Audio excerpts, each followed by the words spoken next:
চরম ফেসিবাদী পন্থায়, চরম স্বৈরতান্ত্রিক পন্থায় আওয়ামী লীগ রাজনীতি করেছে একদলীয় স্বৈরতান্ত্রিক ভাবে। সুতরাং কোনো অবস্থাতে রাজনৈতিক দলের সংজ্ঞায়, তো আমরা যদি রাজনৈতিক দলের সংজ্ঞায় বিচার করেন তাহলে এটা কোনো রাজনৈতিক দলের ভিতরে পড়ে না, এটা পড়ে একটা অর্গানাইজেশন, একটা ফেসিবাদী সংগঠন, একটা স্বৈরতান্ত্রিক সংগঠন। গণহত্যা করে হাজার হাজার মানুষ খুন করা, মানুষকে বেজ্জত করা, মানুষের চরিত্র হনন করা, মানুষ এবং কোটি কোটি টাকা দেশের সম্পদ পাচার করার জন্য যে দলটাকে আমরা এদেশের জনগণ বিপ্লবের মাধ্যমে প্রতিহত করেছে, তারা একটা পরাজিত শক্তি।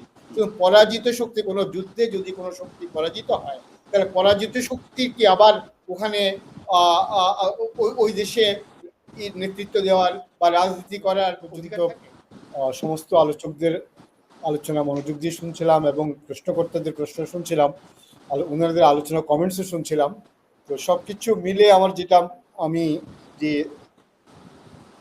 ফিডব্যাক পেয়েছি ওনাদের কাছ থেকে, সেটার ভিত্তিতে আমি যেটা বলতে চাই যে আওয়ামী লীগ, আপনি জানেন যে আওয়ামী লীগ বাংলাদেশের অভ্যুত্থানের সাথে আওয়ামী লীগ নামটি কিন্তু সংযুক্ত।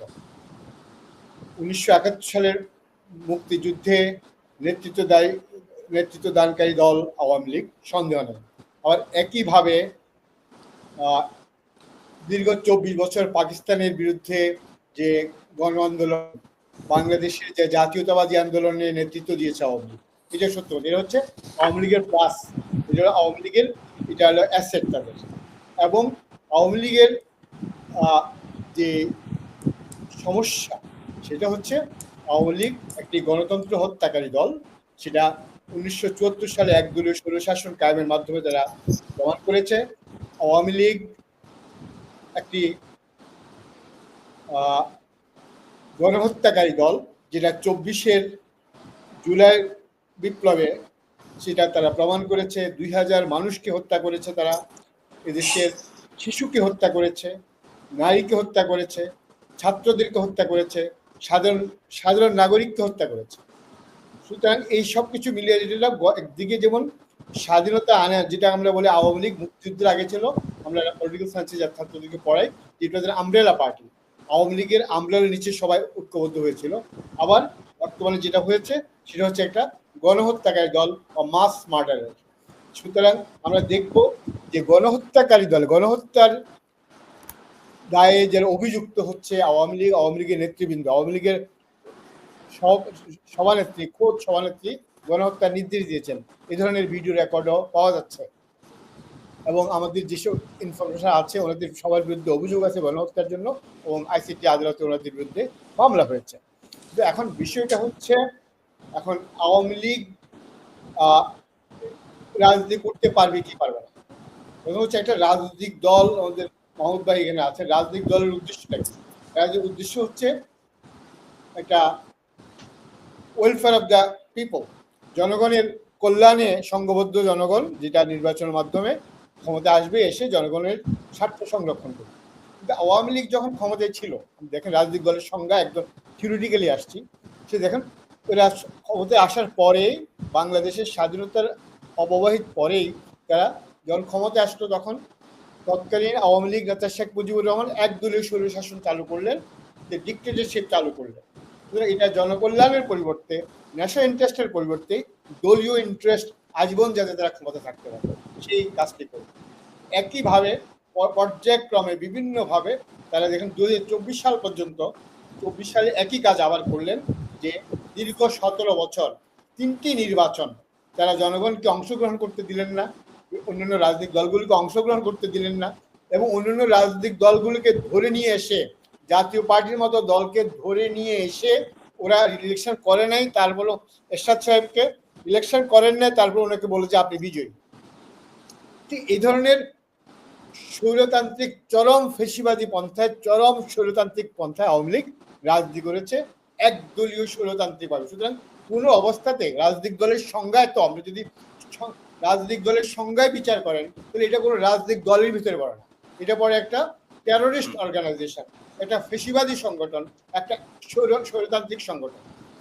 এই এর জন্য টেরোরিজমের দায়ে যদি হিজবুত তাহরি ব্যান্ড হতে পারে, টেরোরিজমের দায়ে যদি জিএমবি ব্যান্ড হতে পারে, যদি নাসরুল্লাহ আনসারুল্লাহ বাংলা টিম বন্ধ হতে পারে, তাহলে আওয়ামী লীগ কেন ব্যান্ড হতে পারে? এক। দুই হচ্ছে, আমরা দেখেন যারা গণহত্যা করেছে, বিডিআর বিদ্রোহ দেখেন, বিডিআর সময় বিদ্রোহ করেছে এবং আওয়ামী লীগের সময়ে বিডিআর নাম পরিবর্তন করা হয়েছে, যেটা এই নামে এই বাহিনী আর চলবে না। এটা একটা বাহিনীর যদি অবস্থা হয়, তাহলে যে দল গণহত্যা পরিচালনা করছে দেশে, যার নির্দেশে যে দলের সিপাহশালার সভাপতি সম্পাদক সহ র্যাঙ্কের ফাইলের নেতারা নির্দেশ দিয়েছে, রাজপথে নিয়েছে, তার ওই দল থাকতে পারে কিনা, এটা তো নিঃসন্দেহে এটা একটা জাতির কাছে বিগ কোশ্চেন। এবং এই দল যদি থাকে, তাহলে তো যারা আন্দোলনের নেতৃত্ব দিয়েছে, 36শে জুলাইয়ের যারা বিপ্লবের নেতৃত্ব যারা দিয়েছে এবং যারা বিপ্লবের সহযোগিতা করেছে, দীর্ঘদিন ধরে এই সরকারের পতনের জন্য সহযোগিতা করেছে, তারা তো নিরাপত্তা হুমকিতে পড়ে। এটা প্রথম কথা হচ্ছে একটা বড় ধরনের নিরাপত্তা হুমকি। তারা তো আজকে আমি এই ছেলের সাথে যে নাগরিক পার্টির আবুল হাসনাতের সাথে আমি একমত যে ওরা যদি আবার যদি ফিরে আসে, হাসনাত আব্দুল্লাহর সাথে আমি একমত। এখানে ওরা যদি আবার ক্ষমতায় আসে, তাহলে আমাদেরকে ধরে ধরে হত্যা করবে। ওরা যদি আবার আসে এখানে, ওরা যদি ক্ষমতায় আসে, তাহলে আমাদেরকে তো বিপ্লবীদেরকে ফাঁসির কাছে তারা ঝুলাবে। তাদের নিরাপত্তা সংশয় তো আছে, এক ধরনের নিরাপত্তা সংশয়, শুধু তাদের জন্য না, যারা বিপ্লব সহযোগিতা করছে ওদের জন্য একটা নিরাপত্তা সংকট। ওই প্রেক্ষিতে হাসনাত আব্দুল্লাহ যে দাবি করছে আওয়ামী লীগকে নিষিদ্ধ করার জন্য, সেক্ষেত্রে আমি তাদের সাথে দ্বিমত করি না। তবে এখানে একটি কথা হচ্ছে, আওয়ামী লীগকে কি বলে, এটা পলিশড ওয়েতে, যেটা কি বলে, শব্দটা কি বলেন আপনারা, যে রিফাইন্ড আওয়ামী লীগ। যে রিফাইন্ড আওয়ামী লীগের এই তত্ত্বটা, রিফাইন্ড থিওরিটা কে উদ্ভাবন করলো? হাসনাত আব্দুল্লাহ এবং আসিফের বক্তব্য অনুযায়ী যে সেনাপ্রধান বা সেনাবাহিনীর লোকজন তাদেরকে অফার দিয়েছে রিফাইন্ড আওয়ামী লীগ আসবে, কয়েকজন আওয়ামী লীগ নেতার নেতৃত্বে। এদের ভিতরে শিরিন শারমিন আছে এবং অন্যান্য নেতারা আছে। তো আমি মনে করছি এই রিফাইন্ড থিওরি যারা দিয়েছেন, তারা তো নিশ্চয়ই, এটা যদি সত্য হয়ে থাকে, তাহলে আওয়ামী লীগের সাথে ওনাদের একটা যোগ সাজস আছে। এটা যদি সত্য হয়, যদি এই তথ্যটি সত্য হয়, রিফাইন্ড থিওরি, এটা যদি, আমি জানি না কতটুকু সত্য, যদি এটি সত্য হয়ে থাকে, তাহলে আওয়ামী নেতৃত্বের সাথে তার যোগাযোগ আছে, আওয়ামী লীগ ওনারা পুনর্বাসন করতে চান।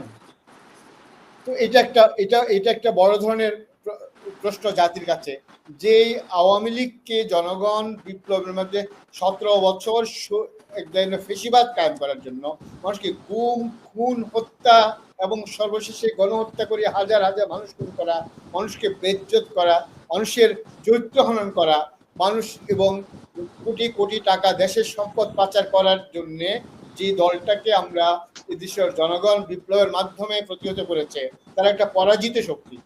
পরাজিত শক্তি, কোনো যুদ্ধে যদি কোনো শক্তি পরাজিত হয়, তাহলে পরাজিত শক্তি কি আবার ওখানে ওই দেশে নেতৃত্ব দেওয়ার বা রাজনীতি করার অধিকার থাকে? ওরা আমাদেরকে পরিষ্কার দেখতে হবে যে বিপ্লবের পক্ষের শক্তি বিপ্লব পরাজিত শক্তি, আওয়ামী লীগটা পরাজিত শক্তি। তো পরাজিত শক্তি যদি তারা আবার রাজনীতি করতে আসে, তো জনগণ তাদেরকে কি মেনে নেবে? জনগণ যদি মেনে নেয়, আমার কোনো আপত্তি নেই। তবে আওয়ামী লীগ কি রাইটও আমি বলবো না যে এই মুহূর্তে নিষিদ্ধ করা হোক, এটা আমি বলবো না কলমের কোথায়। আমি মনে করি আওয়ামী লীগ নিষিদ্ধ হবে কি হবে না, বিগ কোশ্চেন।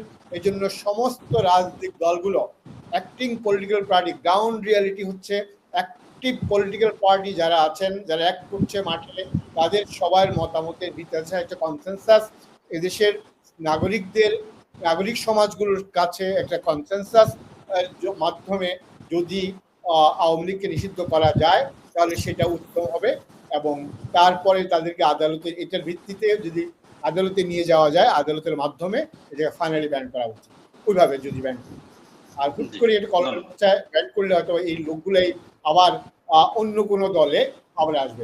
উচিত শুধু এদেরকে ব্যান না, যারা গণহত্যার সাথে জড়িত ছিল শুধু তাদের দল ব্যান না, ওরা যাতে রাজনীতিতে আবার, এই লোকগুলো যাতে রাজনীতি আবার আবির্ভূত হতে না পারে, এদের রাজনীতি, এরা যাতে, যারা ক্রিমিনাল অফেন্স করেছে, এরা যাতে এরা রাজনীতিতে কোনো অবস্থাতে যাতে অংশগ্রহণ করতে না পারে, সেই ব্যবস্থা করতে হবে। আপনাকে ধন্যবাদ।